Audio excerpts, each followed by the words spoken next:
Notre planète est recouverte aux 3/4 par les océans. Le quart restant est occupé à 80% par des glaces au pôle, des déserts, des chaînes de montagnes et des forêts équatoriales. Et sur les 20% restants, c'est-à-dire seulement 5% de la surface de notre planète, là où la plupart d'entre nous vivons, principalement dans les zones tempérées, s'étendent les forêts, les pâturages et les cultures. Les cultures forment de gigantesques mosaïques de vergers, de champs et de jardins potagers, dans lesquels les hommes font pousser leur nourriture quotidienne au gré des saisons et de la fertilité des sols. Et leur préoccupation principale, c'est l'eau. Une eau douce qui permet l'arrosage des cultures et l'abreuvage du bétail. C'est pourquoi les pluies qui alimentent les nappes par infiltration des sous-sols et les rivières par ruissellement jouent un rôle capital. Les rivières s'écoulent pour former des fleuves qui, pour la plupart, se déverseront dans la mer. Si les fleuves permettent l'alimentation en eau, ils sont aussi indispensables pour la fertilité des sols.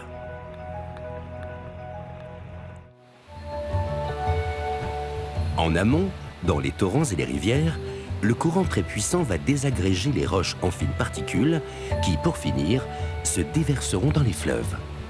Lorsque le courant ne sera plus assez rapide pour les transporter, ces riches sédiments se déposeront pour former au cours du temps un étagement de terrasses alluviales propice aux cultures.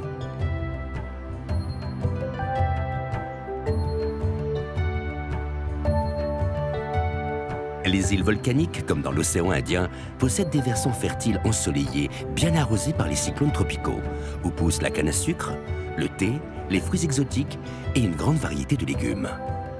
Les côtes qui bordent les océans offrent souvent de riches plateaux continentaux peu profonds, propices aux pêcheurs de tous bords. Qu'ils soient maraîchers, pêcheurs ou éleveurs, tous ces petits producteurs, tels des fourmis, vendent leurs produits sur les marchés locaux.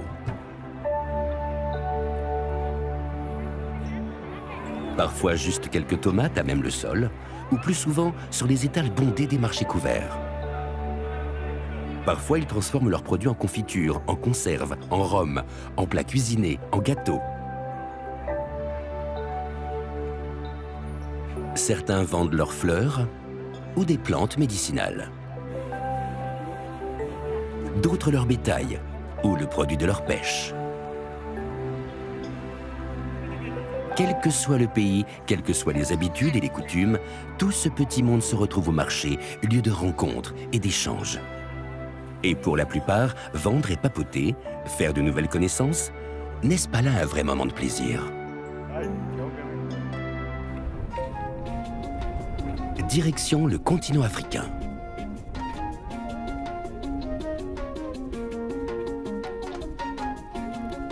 Première étape en Afrique subtropicale, le Bénin.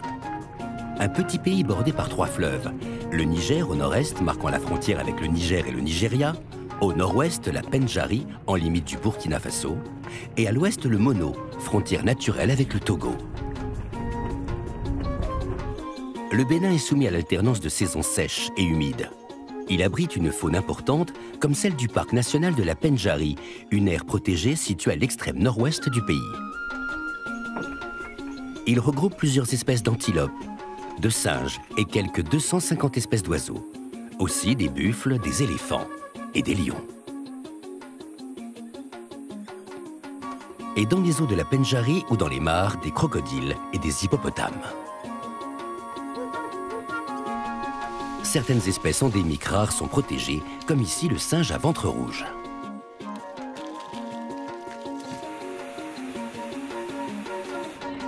La population du pays est estimée à 11 millions d'habitants, dont plus de 50% vivent en milieu rural.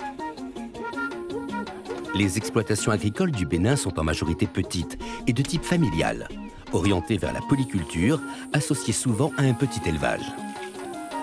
Le secteur agricole génère les premiers produits d'exportation. Dans les villages, les traditions sont encore bien présentes. Parmi les plus connus figure le fameux vaudou, qui est pratiqué encore par les villageois, surtout dans le sud. Il est arrivé dans les Caraïbes avec les esclaves.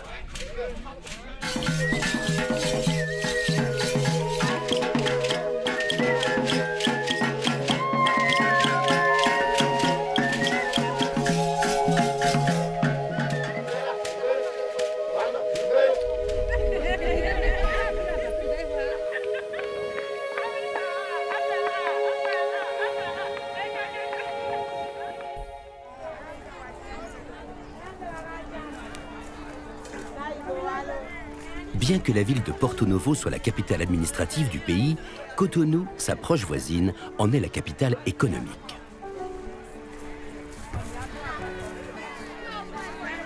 À Cotonou, le grand marché de Dan Tokpa a lieu tous les jours. Dan Tokpa signifie en langue fon, une des langues majoritaires du Bénin, sur les bords de la lagune de Dan. Dan est, selon les croyances animistes béninoises, une divinité représentée par le serpent, dieu de la prospérité et de l'abondance.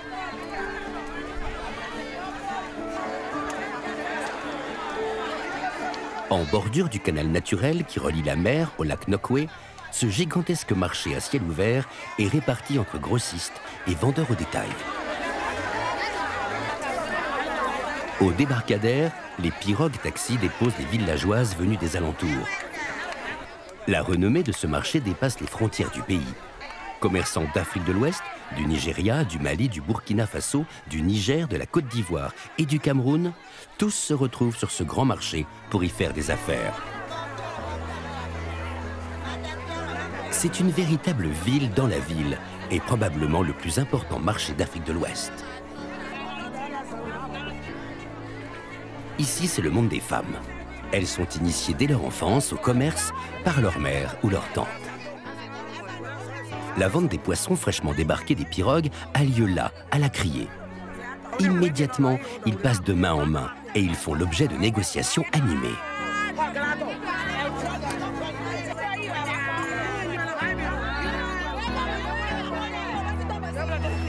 D'eau douce ou de mer, il existe de nombreuses variétés de poissons au Bénin.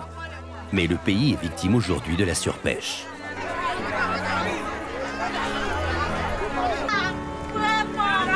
Au Bénin, la production maraîchère est très diversifiée, avec des légumes locaux, comme la grande morelle et l'amarante, qui sont des légumes feuilles.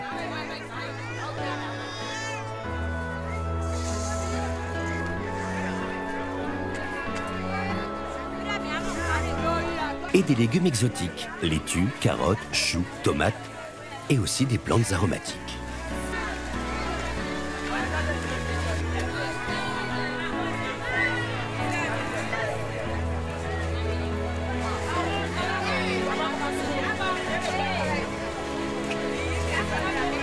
Parmi les fruits, l'ananas est une production de plus en plus importante qui s'exporte.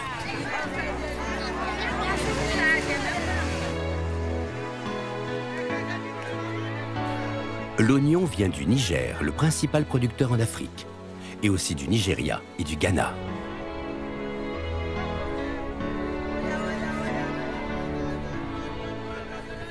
Mon profession est revendeur et guérisseur traditionnel. Je suis en train de vendre l'oignon.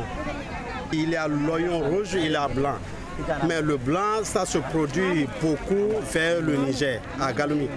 L'oignon, ça fait beaucoup de choses sur la cuisine. Si tu veux préparer du riz blanc, il faut avec l'oignon. Le plat traditionnel d'oignon, un repas qu'on appelle wassa wassa, c'est couscous africain. Avec l'oignon, ça passe très bien.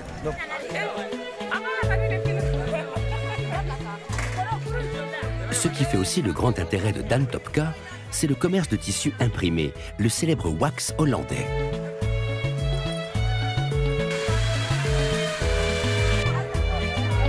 Le pagne est un coton imprimé d'origine indonésienne qui a été introduit en Afrique au milieu du 19e siècle par des marchands hollandais. Devenu le wax, il a été immédiatement adopté par les élites africaines de l'époque. Depuis, certaines femmes ont acquis une notoriété dans le commerce de pagne, comme les Nana Benz du pays voisin le Togo, qui ont bâti de véritables fortunes.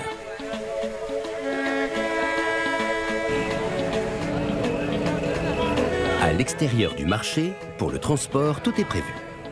les Imidjan, les mototaxis, facilement reconnaissables à leur chemise jaune, vous attendent. Je m'appelle André. Mon travail, c'est taxi-moto.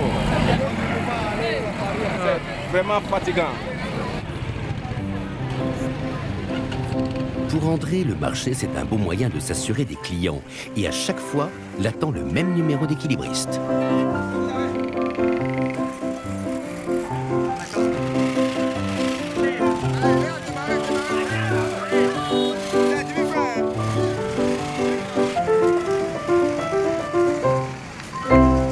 Non, ça pèse 150 kilos comme ça. Il y a quoi dans le panier là? C'est du tomate. Tomate. Elle a acheté en gros, elle va aller détailler. C'est pas ça? Non, c'est pas pour moi.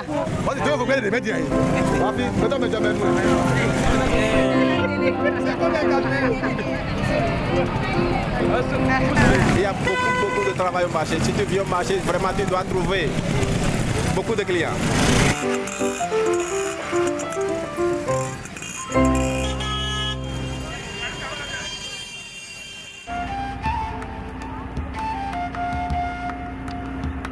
Ganvié est une cité lacustre située sur le lac Nokoué, au nord de Cotonou. Ganvié a son marché, mais c'est un marché flottant sur lequel les barques chargées de produits croisent les acheteurs.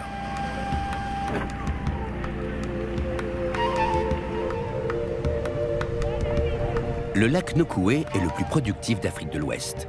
Réserve de pêche, circulation des marchandises, îlot de maraîchage, attraction touristique, mais il souffre de la surpêche et il est envahi par les jacinthes d'eau qui eutrophisent les eaux. Surnommé la Venise de l'Afrique, il regroupe plusieurs milliers de cases en bois érigées sur pilotis. Dans le village de Ganvié, toute la vie est organisée entre pirogues et terres artificielles.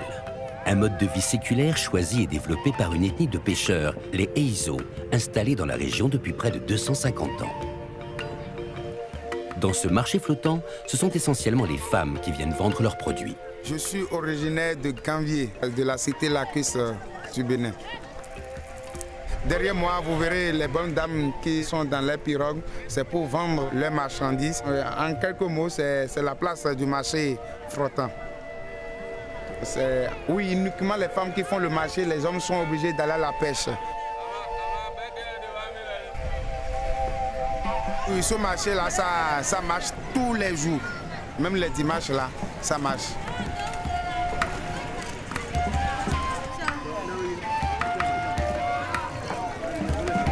Le fondateur de Ganvié, fuyant les enlèvements esclavagistes, arrive au bord du lac Nokoué avec ses proches en 1717. Ganvié signifie en langue faune la communauté sauvée. Le marché flottant a lieu tous les jours à partir de 8 heures. Des barques chargées de produits frais circulent en permanence jusqu'à liquidation des stocks. Pour ces villageois isolés, c'est un rendez-vous incontournable. Pour le ravitaillement, bien sûr, mais aussi pour les rencontres, pour prendre des nouvelles et s'informer.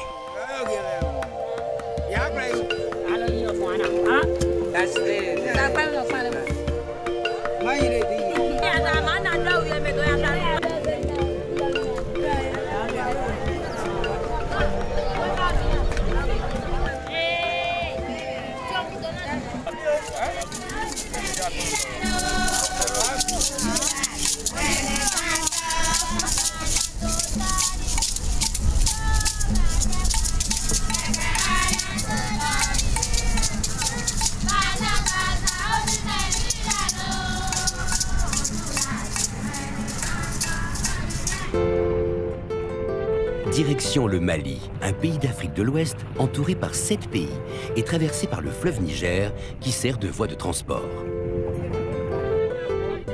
Un immense pays avec seulement 15 millions d'habitants et une mosaïque ethnique comme les Bambara, les Bobo, les Bozo, les Dogons, les Peuls et beaucoup d'autres. Située dans la région de Mopti, la falaise de grès du Bandiagara s'étire sur 200 km du sud au nord-est. C'est ici que vivent les Dogons. La capitale, Bamako, la plus grande ville, possède un important port fluvial sur le fleuve Niger. Elle est toujours très animée la journée.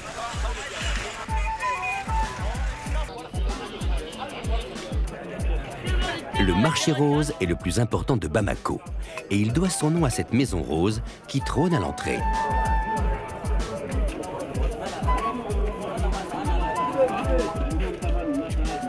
Il est situé au cœur de Bamako. C'est le poumon économique de la ville avec l'autre grand marché, celui de Médine. Construit pendant la colonisation, il fut dévasté par un incendie en 1993, puis reconstruit. Ouvert de 7 h du matin à minuit, tous les jours, le marché s'étend sur tout le quartier de la Banani. Il s'organise par secteur d'activité. Ambiance chaude, chaleureuse, typiquement africaine.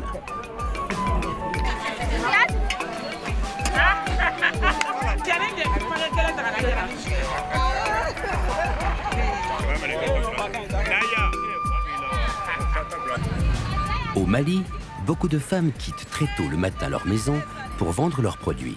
Et elles ne rentrent que tard dans la nuit. Elles s'occupent de leur petit commerce qui leur permet de subvenir aux besoins de la famille.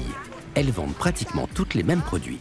Des légumes frais par petits tas sur les étals, des nattes ou des bâches. Ce commerce ambulant, dominé essentiellement par des groupes de femmes ou de jeunes filles, constitue la forme de vente la plus répandue dans ce secteur.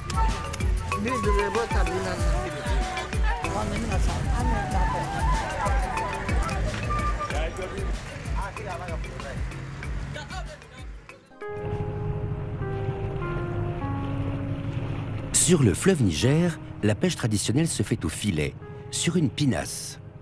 La pinasse est une sorte de pirogue traditionnelle typique du fleuve Niger et de ses affluents. C'est l'embarcation de prédilection du peuple Bozo, qui vit sur les rives du Niger.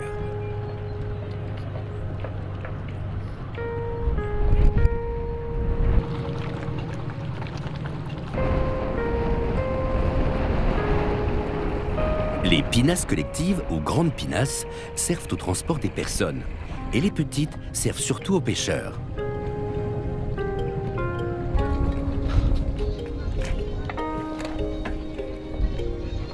Avec sa position au nord du fleuve, Mopti est un point de passage incontournable entre le nord et le sud du Mali, de Tombouctou à Bamako.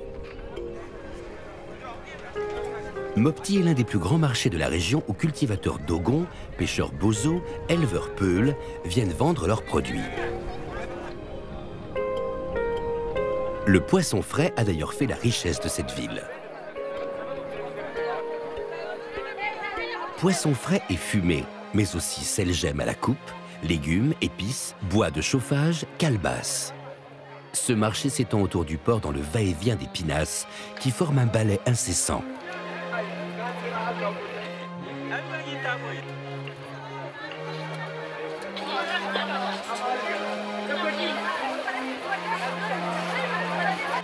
Alors vous, la spécialité, c'est le poisson séché et fumé. Oui, toutes les deux. Combien de quantité vous vendez dans l'année? Ça dépend. De 3 à 4 tonnes à 5 tonnes par année. Sinon plus.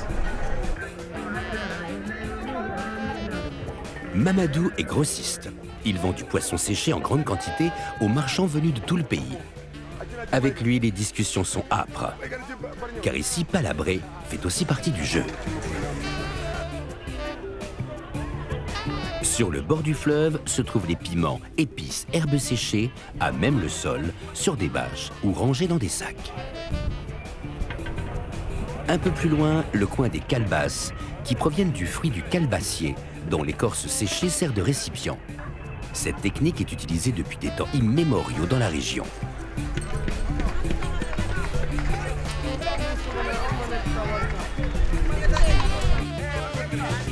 Et enfin, le coin du sel. Un sel qui provient de blocs découpés dans les lointaines salines.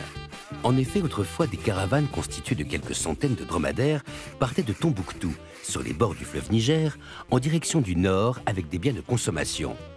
Et aussi des esclaves vers Tawendouni, à plus de 900 km vers la frontière algérienne. L'échange de biens se faisait contre des plaques de sel-gemme d'environ 25 kg.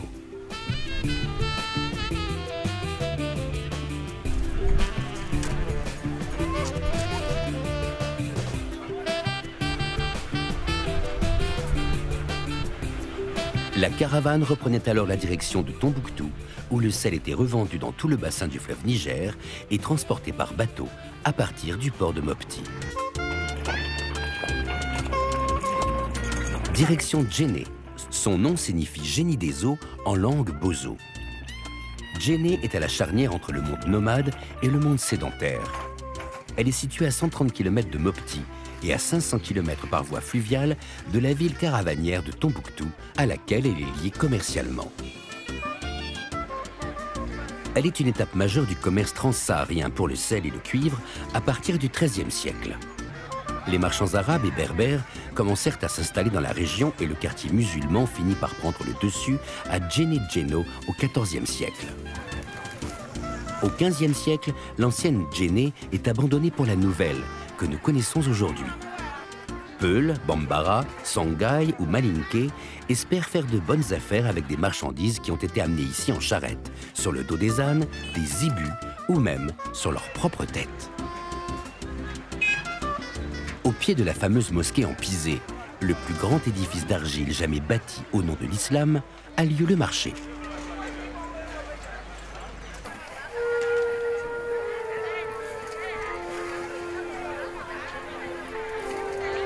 Chaque semaine, ce petit marché bien animé impose ses étals dans toutes les rues alentours, ce qui rend toute circulation quasiment impossible dans tout le quartier.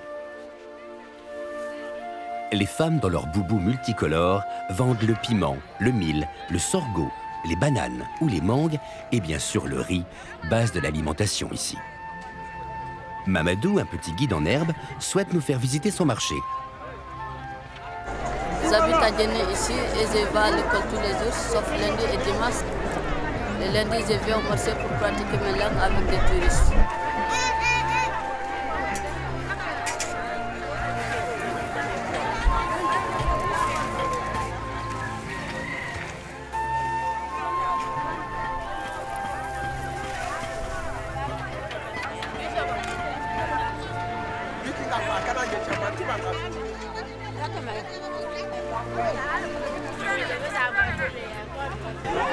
Le riz est très important dans la cuisine bambara. Les femmes préfèrent ça plus que le mil.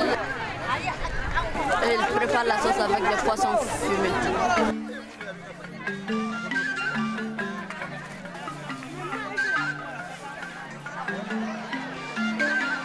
Ici, c'est le petit marché des femmes qui est lié tous les jours. On trouve des pommes de terre, des piments, des galettes, tout.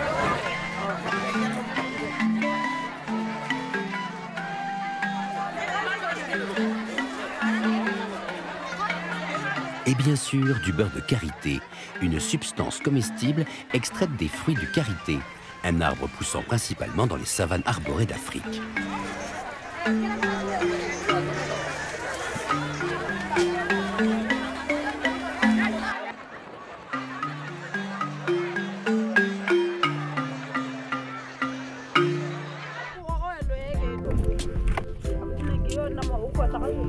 Direction la falaise de Bandiagara, une longue chaîne de grès située dans la région de Mopti, s'étirant sur une distance de 200 km autour de laquelle s'étend le pays Dogon. La vie chez les Dogons est restée traditionnelle. La silhouette des greniers carrés ou circulaires, coiffés d'un chapeau de paille pointu, caractérise les villages Dogons. Sur chacune des cases, un grenier abrite des réserves de céréales, des condiments, des objets précieux, des vêtements de fête ou des bijoux. Ces greniers appartiennent soit à un homme, soit à une femme, soit au chef du village. Les Dogons cultivent de petites parcelles qu'ils doivent arroser quotidiennement, car ici les rayons du soleil sont très intenses. L'eau disponible compense l'évaporation. Au pied des falaises, la culture de l'oignon représente près d'un tiers des surfaces cultivables. Ils sont exportés dans les villages des alentours et servent de monnaie d'échange avec les autres ethnies, comme pour l'achat de poissons au bozo.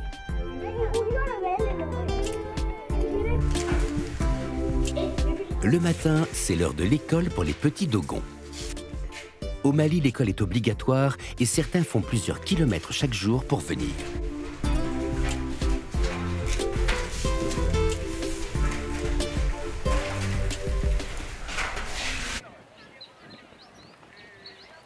Dès 8 h du matin, dans le village de Guimini, au pied de l'immense falaise, il fait déjà 40 degrés.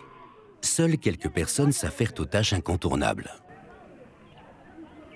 Le marché commence à 3 h de l'après-midi et les villageois convergent vers la place ombragée. Boukari, un guide local, nous le fait visiter. Là, nous sommes à Guimini, en plein cœur du pays de Gouin. Et le marché commence à partir du midi. Et chaque après-midi, tout le monde se trouve là. Donc ça se fait chaque mardi, ici à Guimini. C'est un marché aussi qui est très important pour les jeunes filles et pour les jeunes garçons. C'est un lieu de rencontre. Et c'est à partir de là qu'ils vont faire des connaissances, des contacts, les copines et les copains.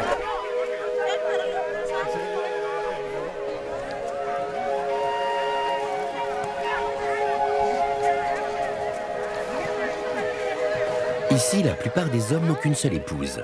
Et il est rare qu'un homme en ait plus de 2. Mais les mariages polygames avec 4 femmes existent.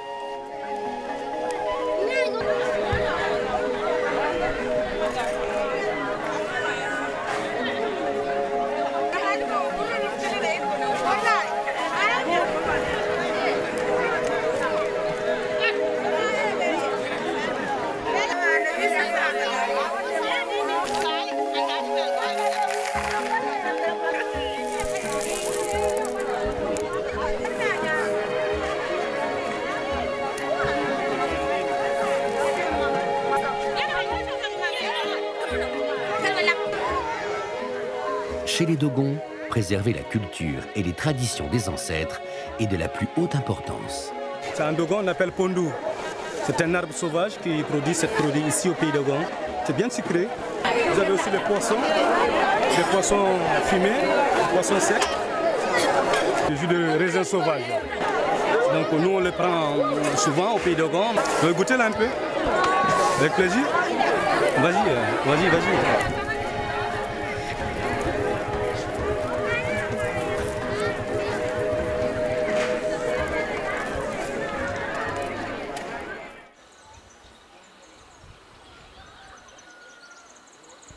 Madagascar, cette grande île de l'océan Indien, semble s'être détachée des côtes du Mozambique. C'est la 5e plus grande île du monde. Durant 20 siècles, Madagascar a été façonnée par des peuples venant d'horizons divers. Afrique, Indonésie, Proche-Orient, Europe, pour créer la société pluriculturelle malgache actuelle. Ce pays de plus de 24 millions d'habitants compte 18 ethnies distinctes.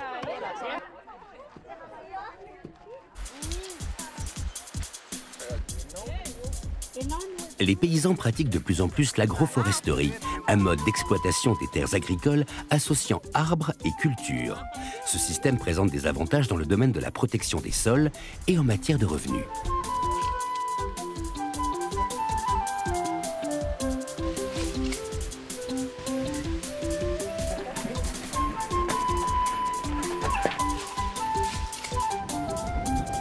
Le maïs est peu cultivé comparé au riz, dont la culture occupe 55% des terres cultivées.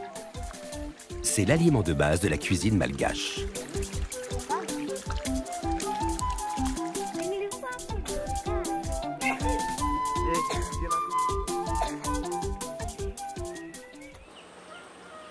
Le pays souffre de la déforestation liée aux incendies volontaires provoqués pour accroître les terres cultivables ou la production de charbon de bois. L'érosion des sols devient donc une préoccupation majeure.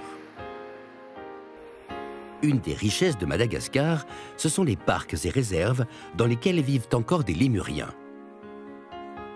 Mais les incendies volontaires de forêt limitent de plus en plus leur territoire et le braconnage menace sérieusement cette espèce. Tananarive, la capitale, perchée à plus de 1250 mètres d'altitude au cœur des hautes terres, comporte 2 parties distinctes. La ville haute, emblématique, et la ville basse, plus populaire. Les belles villas coloniales ont plutôt été édifiées sur les pentes de la ville haute. Le grand marché hebdomadaire de Tananarive, créé par décret royal à la fin du XVIIIe siècle par les Français, se situait au centre de la ville et portait le nom de Zoma. Mais à la fin des années 1990, la municipalité décida de le déplacer car il était devenu anarchique et dangereux. Les marchands furent alors regroupés sur un terrain situé le long de la gare. Rapidement, les étals empiétèrent sur les rails, si bien que les trains à l'époque se devaient de ralentir pour laisser le temps aux vendeurs de déplacer leurs étalages. Aussi, le marché fut-il rebaptisé Petite Vitesse. Aujourd'hui, le trafic de la gare a disparu et un mur sépare le marché des rails, mais le nom est resté.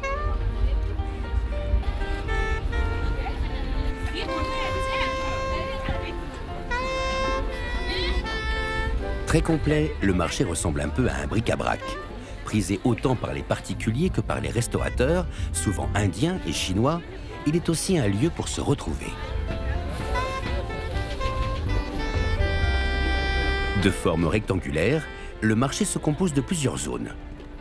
Une première est réservée aux viandes, notamment celle de zébu. La deuxième, qui occupe les 3/4 de la surface, est consacrée aux fruits et aux légumes.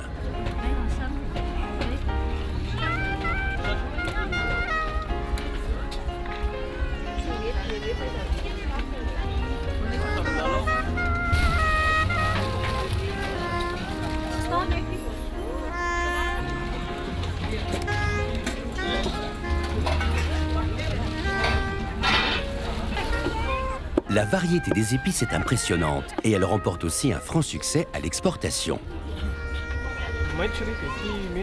Pas de piment. Pas de piment? Oui. C'est des piments.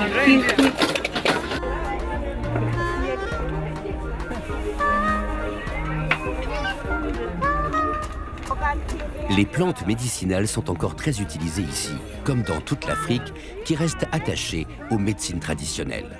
Élément incontournable de la pharmacopée locale, ces pelotes sont faites avec de fines lanières de l'écorce de catrafé. L'infusion d'écorce du catrafé est utilisée pour soulager les maux de tête et de gorge.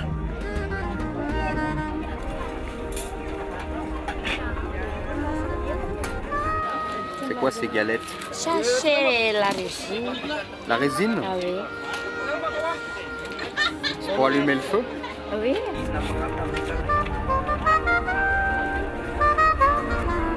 La quatrième partie du marché se situe le long du mur de séparation avec les voies ferrées et elle est consacrée aux animaux vivants.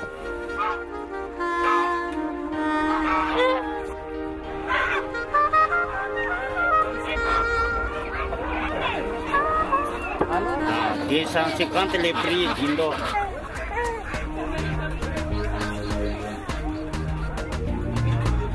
Le marché propose aussi des graines pour les semences.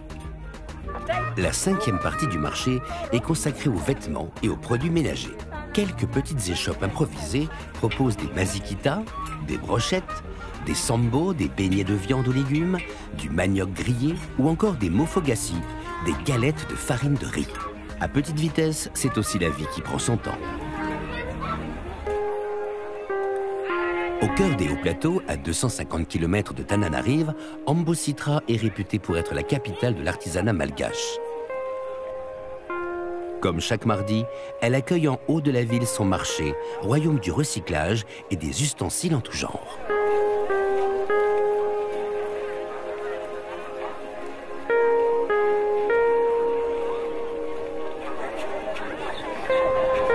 En bas, les vendeurs de fruits et légumes se sont installés à même le sol.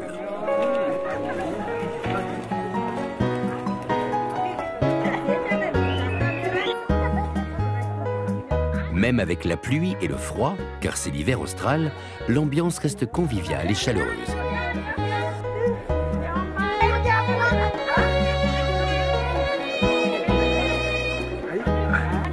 Les plus chanceux bénéficient d'étals en bois avec un toit.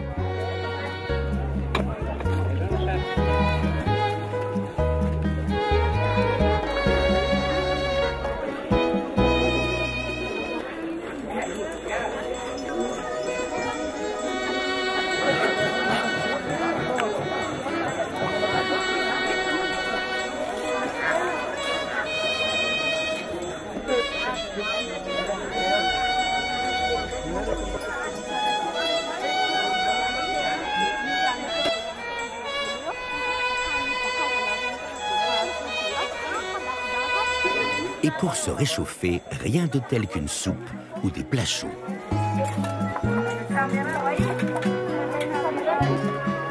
fait.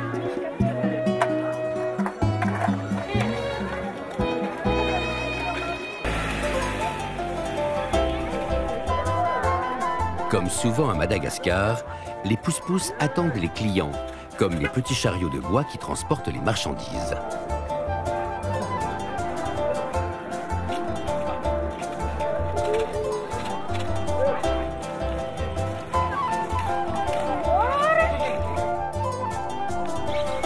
Plus la matinée avance, plus le balai s'intensifie dans les rues en pente qu'il faut dévaler le plus vite possible.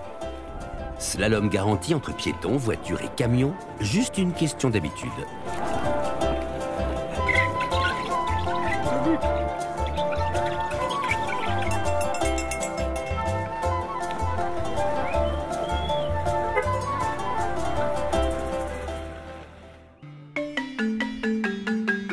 Sur les hauts plateaux malgaches, près d'Ambavalao, une ville située au sud de l'île, c'est le jour du grand marché aux zébus, le second par son importance dans le pays.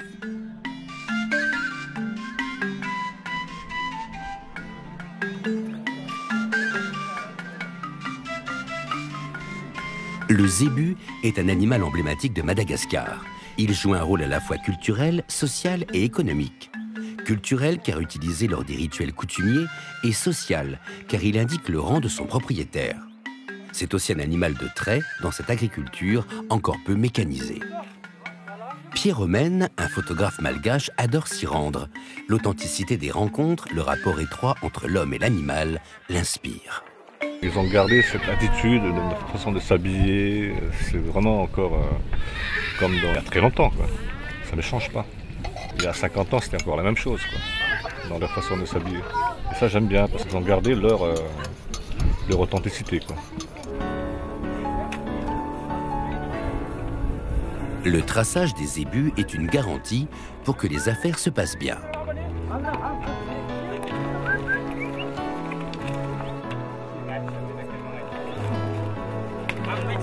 Les grands troupeaux sont destinés à la production de viande.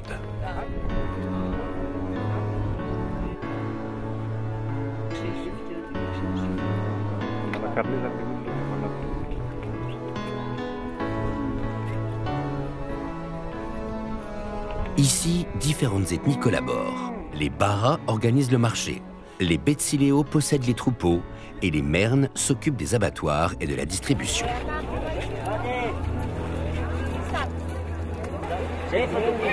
Dans un village en contrebas, un second marché fait se côtoyer les vendeurs réguliers et les petits maraîchers opportunistes qui s'organisent avec leurs étals à même le sol.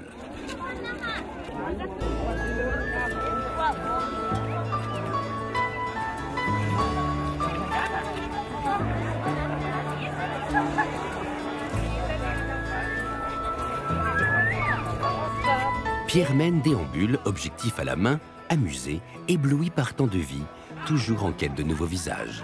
Toi, c'est aussi cette magie de faire de si belles rencontres.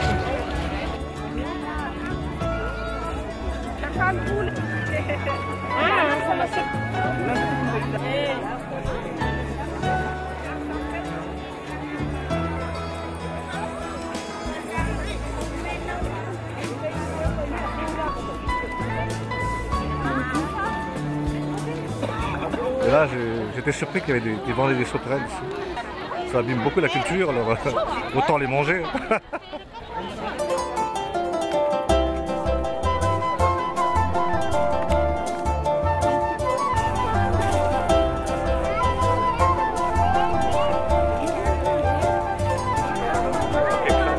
Et quelque part, je crois qu'ils sont un peu fiers d'être photographiés.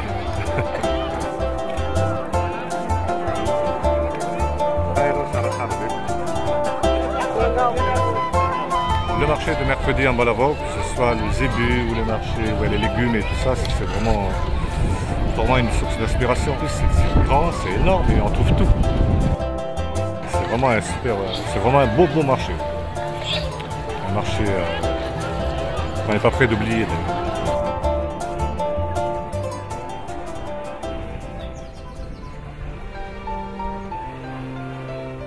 Traversons l'Atlantique, sur le même parallèle que le Sénégal et les îles du Cap-Vert. direction l'archipel des Petites Antilles, la Martinique et la Guadeloupe, 2 îles qui ont gardé de nombreuses racines africaines. Elles font partie de l'arc insulaire des Petites Antilles qui a émergé par la poussée de 3 plaques tectoniques. La remontée du fond de l'océan a formé le relief rocheux avec 2 volcans, la Soufrière et la Montagne Pelée.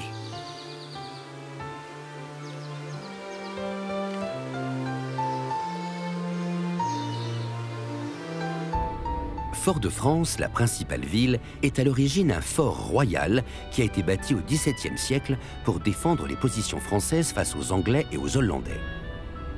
Aujourd'hui, la ville est le centre des activités économiques, culturelles et touristiques de l'île.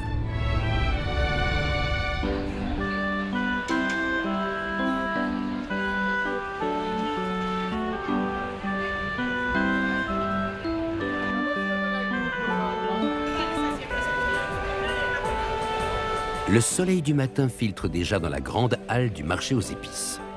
Et les spécialités culinaires créoles ne manquent pas, faites à base de produits locaux.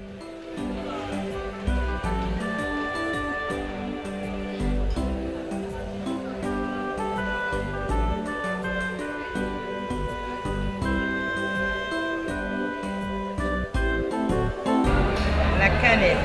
Pour faire la crème, les gâteaux, les glaces, tout ce qui est confiserie, les confitures. Il y a de ceux qui l'administrent dans la cuisine salée, qui font leur béchamel avec. Moi, j'aime pas trop la cannelle dans les trucs salés, mais ça va dans tout ce qui est pâtisserie. Nous avons notre cannelier ici. Beaucoup de cannelle. Vers Sainte-Anne, Marin. Celle-ci, elle revient du Gros-Môle. À Saint-Joseph aussi. L'air est déjà chaud, les étals rivalisent de couleurs. Ici, les cuisinières trouvent tous les ingrédients nécessaires à la cuisine créole, épicée et parfumée.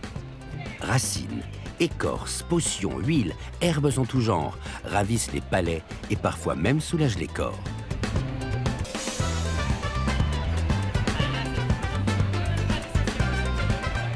Il y a tous les fruits, l'abricot pays. Dans nos ancêtres, c'est toujours l'abricot pays. On n'a pas inventé, c'est comme ça. C'est le corosol. Ce sont des fruits. La pharmacopée traditionnelle est ici toujours très prisée. C'est pour le corps, c'est pour la santé, c'est pour se soigner un petit peu. Pour bien dire, c'est mieux que la pharmacie. C'est plus facile pour nous. C'est moins cher aussi. C'est le temps de nos grands-parents. Les grands-parents qui ont laissé ce petit message. C'est le secret. Au fond de la halle, 3 restaurants servent des plats tout droit sortis des étals, fraîcheur garantie. Alors aujourd'hui, je vous ai préparé un colombo, plat typique de chez nous, en Martinique, avec l'épice de chez nous, qui est un mélange de cumin, curry, curcuma, très local, et fait avec amour. Et puis bien sûr, comme toujours ici, légumes et fruits gorgés de soleil et de saveurs en baume, et y résister est bien difficile. C'est un fruit qui pousse sur les arbres. C'est très sucré et très juste. On fait de la glace, on fait du jus, on fait de la confiture. On fait tout avec. Et c'est agréable. À la sortie du marché, c'est l'occasion de goûter aux noix de coco fraîches, préparées à la machette devant vous. Tu ouvres comme ça. Ensuite tu manges.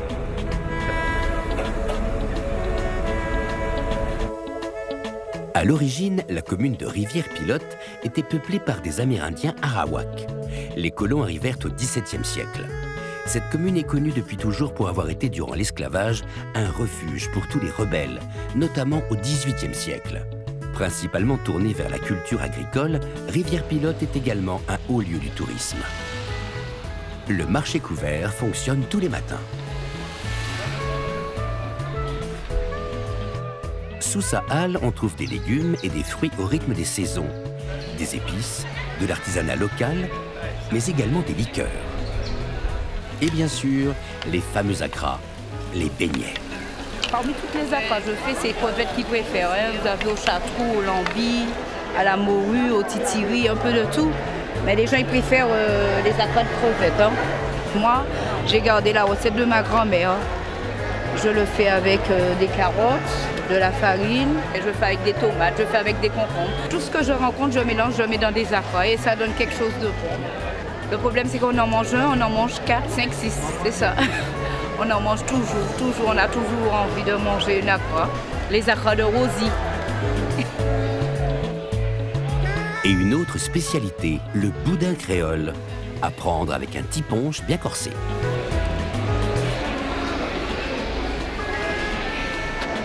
Ça fait combien de temps que vous faites le boudin sur le marché?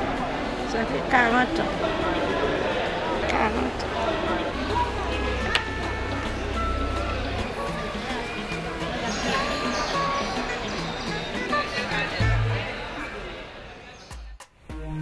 Après la Martinique, direction la Guadeloupe, à moins de 200 km, en survolant l'île de la Dominique, qui s'interpose entre les deux. Les champs de canne à sucre ont dû la perte de vue. C'est une des richesses de l'île, avec la fabrication de rhum. Retour de pêche à Pointe-à-Pitre, la principale ville située sur l'île de Grande-Terre.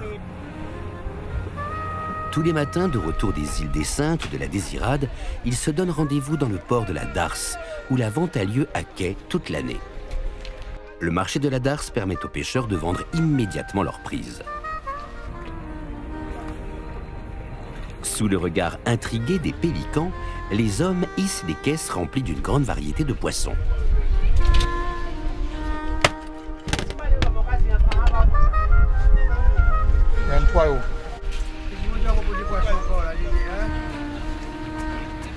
Ça, c'est une variété de poisson volant appelée balaou. Ça se fait en friture ou au barbecue. C'est tout simplement excellent comme poisson. Et accessoirement, c'est un excellent appât pour la pêche. Tout ce qui est pêché gros, thon, espadon, marlin, est pêché principalement avec le balaou. Et là, vous avez ce qu'on appelle l'exocète, avec des nageoires pectorales très développées. Si on fait un vrai volant. Balaou et exocète.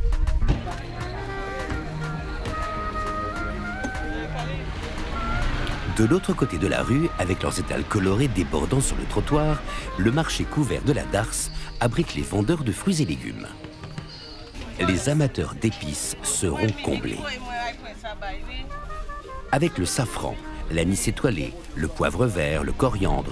Pour les pâtisseries, les gousses de vanille fraîche, le clou de girofle et la cannelle. Et pour les viandes grillées, le fenugrec. Sans oublier les graines de roucou qui parfument et colorent l'huile pour les courbouillons de poisson. J'achète un petit peu dans les maraîchers et puis j'ai un tout petit jardin qui me donne un tout petit peu. Petit jardin créole. Et beaucoup de ça dans mon jardin, ça c'est la camanioc douce. Et bien, il y a la salade, la tomate, les fruits de la passion, il y a l'ananas, notre cajou. Ça c'est les mangues, ça c'est des pommes d'eau, la banane poteau, il y a les aubergines. Petite banane, la mangue, l'ananas, le citron vert pour le punch.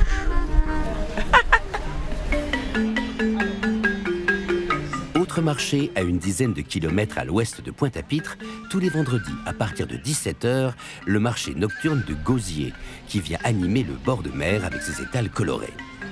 Toujours très fréquenté, il propose un grand choix de produits en tout genre, comme des fruits et des légumes locaux, des objets d'artisanat comme les bijoux en noix de coco, ou les paniers multicolores tressés à la main, ainsi que des petits plats créoles tout préparés. Le marché du Gosier fait partie des marchés nocturnes très prisés en Guadeloupe, pour son ambiance et la variété des produits qui y sont vendus, et surtout pour sa vue superbe, car il surplombe la mer. Et ici, le jus de canne à sucre frais, pressé devant vous, est un délice, mais à consommer avec modération.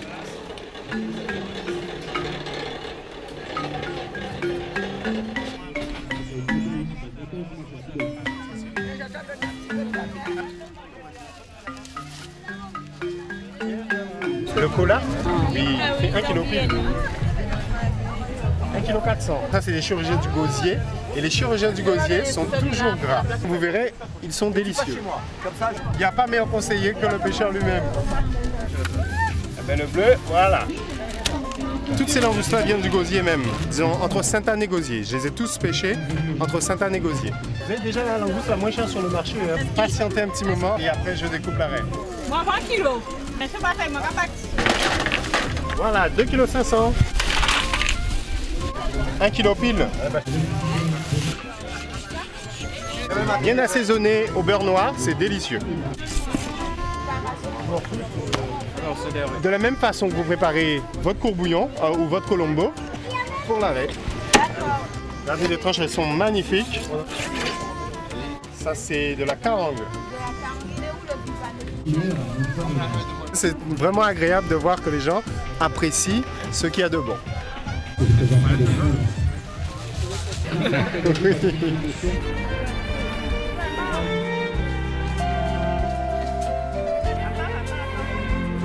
Il existe tant de marchés merveilleux dans le monde qu'une vie ne suffirait pas à tous les visiter. Aujourd'hui, à l'heure où tout s'accélère, aller au marché, c'est d'abord prendre son temps. Et le temps, c'est bien souvent ce qui nous manque. Alors, saurons-nous garder précieusement ces instants de vie et de partage, le temps d'un marché ?